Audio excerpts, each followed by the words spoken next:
سڵاوتان لەبێت بینێرانی خۆشەویستی تلڤیزیۆنی کۆمەڵە بە گەشتی هەواڵەکانی سەرلەبانی ڕۆژی سێشەممە سێی گەلاویژ 1402 لە خزمەتتانداین سەرەتا سەردێڕی گرنگترین هەواڵەکان.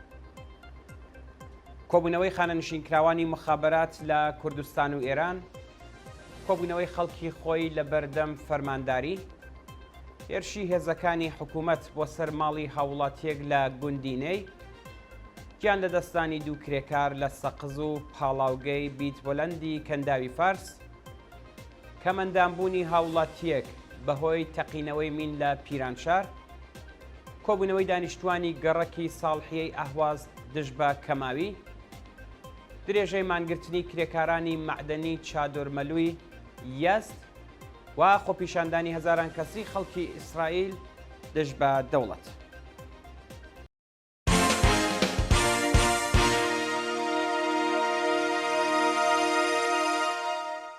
درێژەی هەواڵەکان، کۆبوونەوەی خانەنشینکراوانی مخابەرات لە کوردستان و ئێران.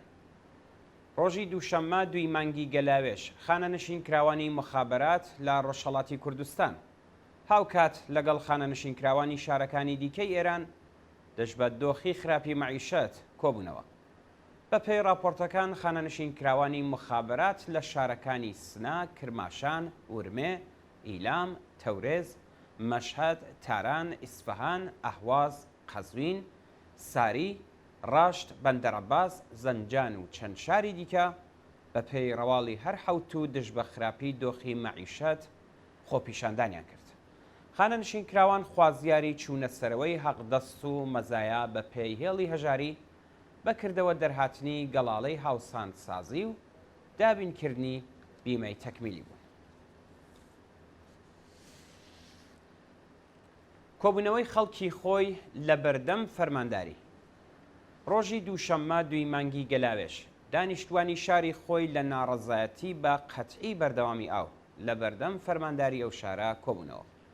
بەپێی راپۆرتەکان خەڵکی ناڕازی خۆی جلە پیسەکانیان بردوۆتە نێو فەرمانداری و ژنان لەوێ شۆردویانە. بە وتەی ناڕازیان خەڵکی ئەو شارە بوومە لەرزە و لافاو لێدا و لافاوی لەدراوە، بەڵام هیچ بەرپرسێکی ڕژیم قەرەبووی زیانەکانی نەکردووە و تەنانەت هیچ ئیمکاناتێکیان بۆ لێ قەوماوان دابین نەکردووە. ئێستاش لە گەرمای سەختی هاوین ئاویان بەسەر خەڵکدا قەتح کردووە و هیچ بایەخێک با کێشە و گرفتەکانیان نادەن. هێرشی هێزەکانی حکوومەت بۆ سەر ماڵی هاوڵاتیەک لە گوندینێ. سەر لە بەیانی ڕۆژی دووشەممە دوی گەلاوێژ هێزە حکوومەتیەکان هێرشیان کردە سەر ماڵی هاوڵاتیەک بە ناوی بەرزان ئەرژەنگی لە گوندینەی سەر بە شاری مریوان و دەستیان بەسەر کەلوپەلەکەی داگرت. بە پێی زانیاریەکان پاش هێرشی ڕژیم بۆ سەر ماڵی ئەم هاوڵاتیە هێزەکانی حکوومەت لەگەڵ خەڵکینەی تێکەڵچوون و بە تەقەی هەوایی و گازی فرمێسکڕێژ بەرەو ڕووی خەڵکی ناڕازی بوونەتەوە. بەوتەی هاوڵاتیان هێزەکانی حکوومەت لە ڕێگەی درۆنەوە فیلمیان لە خەڵک گرتووە و لە کاتی خۆپیشاندان ئەسرین کانیسانانی هاوژینی بارزان لاقی بریندار بووە و ڕەوانەی نەخۆشخانەکراوە. هێرشی ڕژیم بۆ سەر دوو گوند لە پاوە و سەوڵاوە و دەست بە سەرکرانی 5 کەس. هێزە چەکدارەکانی حکوومەتی ئێران لە هێرشێکدا بۆ سەرگوندی سەریاسی سربەشاری پاوە چەند هاوڵاتیەکیان دەست بەسەر و هاوڵاتیەکی دیکەیان بە ناوی فواد حسەینی بریندار کرد. بە پێی راپۆرتەکان هێزەکانی حکوومەت کە پێک هاتبوون لە 20 ئۆتۆمۆبیل هێرشیان کردوەتە سەر ماڵی کاسبکاران لە گوندی سەریاس و چەندین کەسیان بە لێدان و توندوتیژی دەست بەسەر کردووە. لە کاتی هێرشی هێزەکانی ڕژیم خەڵک بەرەنگاریان بوونەتەوە و هاوڵاتیەک بە ناوی فواد حسەینی بە تەقەی ڕاستەوخۆ بریندار کراوە. ناسنامەی 5 کەس لە بەندکراوان بریتیە لە سەروەت حسەینی، تاعەت ساڵحی، سەمیر شۆشمێ، ئارمان مەحمودی و خەبات عەزیزیە. شانی باسە کە هێزەکانی حکوومەت هێرشیان کردوتە سەر گوندێکی دیکە بە ناوی سوورەتوو لە شارۆچکەی سەوڵاوە و لەوێش خەڵک بەرەنگاری هێزەکانی ڕژیم بوون و تێک هەڵچوون ڕووی داوە. بە پێی دوایین زانیاری هێزەکانی حکوومەت لەو گوندە جێگیر بوون و ناوچەکەیان میلیتاریزە کردووە. گیان لە دەستانی دوو کرێکار لە سەقز و پاڵاوگەی بیتپۆلەندی کەنداوی فارس. ڕۆژانی یەکشەممە و دووشەممە 1 و 2 مانگی گەلاوێژ دوو کرێکار لە شاری سەقز و پاڵاوگەی بیتپۆلەندی کەنداوی فارس بەهۆی ڕووداوی کار گیانیان لەدەستا. بەپێی راپۆرتەکان ڕۆژی ڕابردوو لە گوندی ئینچکەی سەر بە شاری سەقز بەهۆی وەرگەڕانی تراکتۆرێک گەنجێک بە ناوی سالار گیانی لەدەستاوە. لا ڕووداوی دووهەمدا شۆفێری لۆدێرێک لە کاتی کارکردن لە پاڵاوگەی بیتپۆلەندی کەنداوی فارس لە شاری بەهبەهان بەهۆی پێکدادان لەگەڵ لولەی گاز و ڕوودانی تەقینەوە گیانی لەدەستاوە. کەمەندانبوونی هاوڵاتیەک بەهۆی تەقینەوەی مین لە پیرانشار.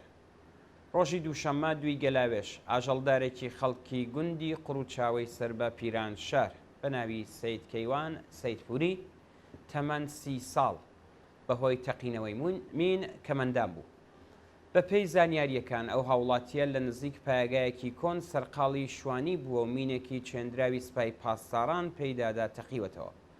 بەهۆی ئەو ڕووداوە سەید کەیوان دەستی لە دەستاوە و چاوەکانی بە سەختی بریندار بووە و بۆ ناوەندە دەرمانیەکانی ورمێ گوازراوەتەوە. برینداربوونی دوو هاوڵاتی بەهۆی تەقینەوەی گاز لە ورمێ. بەیانی دووشەممە 2 مانگی گەلاوێش ماڵی هاوڵاتیەک لە گوندی خانەقای سەر بە شاری ورمێ تەقیەوە و بۆ هۆیەوە 2 کەس بە سەختی بریندار بوون.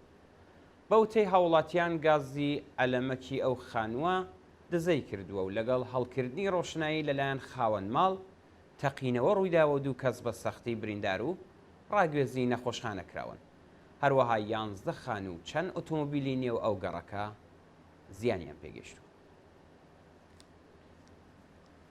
کۆبوونەوەی دانیشتوانی گەڕەکی ساڵحیەی ئاهواز دژ بە کەماوی. شەوی یەکشەممە 1 مانگی گەلاوێش دانیشتوانی گەڕەکی ساڵحیەی ئاهواز دژ بە کەمی ئەو ڕژانە سەرشەقام و خۆپیشاندانیان کرد. بەوتەی هاوڵاتیان ماوەی 1 مانگە ئاوی ئەو گەڕەکە بەردەوام قەتح دەبێت و بەرپرسانی ئیدارەی ئاو ئاوەڕۆ هیچ بایەخێک با کێشە و گرفتی خەڵک نادەن. شەوی ڕابردوو کاتێک خەڵک بەوتنەوەی درۆشم خۆپیشاندانیان کردووە، ئێزەکانی پۆلیس بۆ تێکدانی کۆبوونەوەکە تونند و تیژیان نواندووە.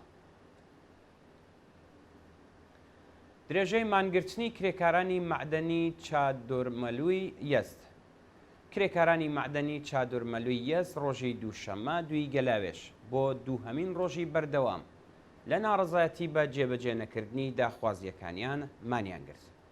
بە پێی راپۆرتەکان مانگرتنی کرێکارانی معدەنی چادۆرمەلوو لە بەیانی ڕۆژی ڕابردووە دەستی پێکردووە و دانوستانی بەڕێوەبەرانی شرکەت لەگەڵ نێنەرانی کرێکاران بێ ئاکام بووە.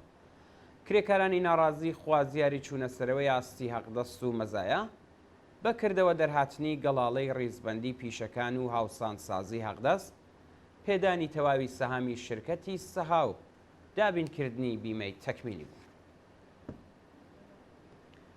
دۆزینەوەی تەرمیلاوێکی ڕفێنراوی بەلوچ لە نزیک نۆسرەتاباد.